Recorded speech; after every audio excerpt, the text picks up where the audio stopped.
Have you ever felt completely on your own with a problem, just wishing you had some kind of direct line to an answer, or even just a little bit of support? Well, today, we're diving into this really profound idea that says that support is never more than a single thought away. Let's get into how it all works. This one sentence. This is the heart of everything we're talking about today. It's the core promise from Lesson 327 of A Course in Miracles, and it basically suggests a connection that's always on, always there for you. So, what does that actually mean for us in our day-to-day lives? All right, let's start by really unpacking this powerful statement. I mean, on the surface, it's a promise of direct access, but when you think about it, the implications are absolutely massive. So here's the most important part. This whole teaching isn't about some complicated ritual or trying to earn the right to be heard. No, it's just a simple, direct assurance that help is literally on the other end of the line.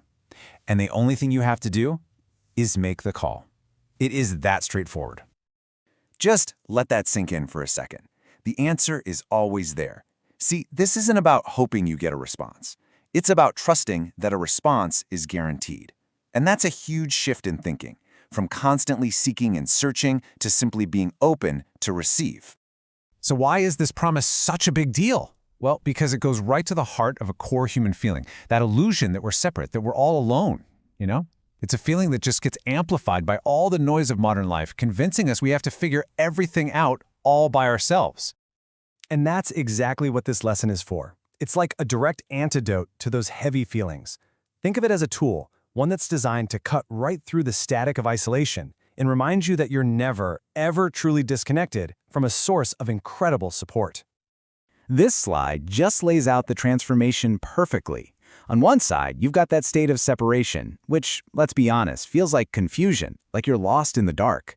But just by making that call, your whole perspective can shift to one of connection, where suddenly support, clear guidance, and a real sense of clarity become available.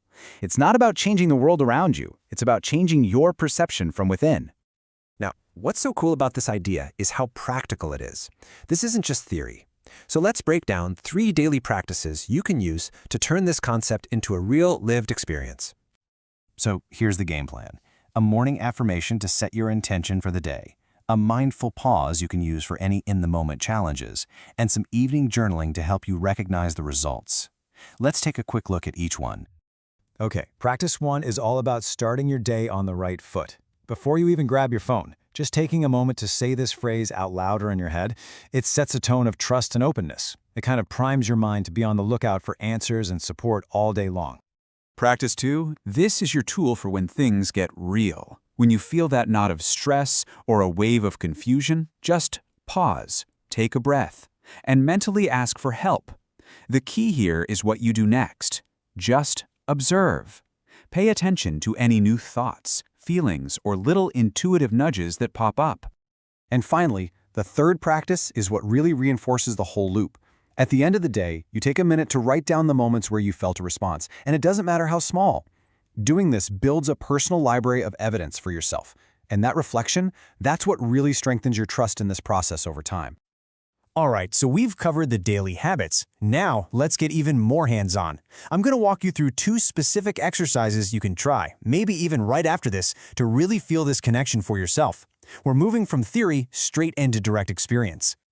First up, we have the calling exercise, and it's just as direct as it sounds.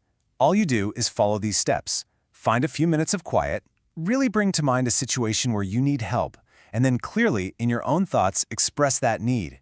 The most important part is that last step. After you've asked, just be still and notice what comes up, without judging it. The second exercise is all about gratitude and recognition, and it revolves around this number right here, 3.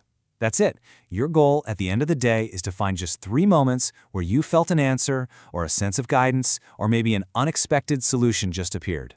Just 3. So why does this work so well? Because this gratitude practice isn't about trying to manifest support out of thin air. It's about training your awareness to actually notice the support that's already there.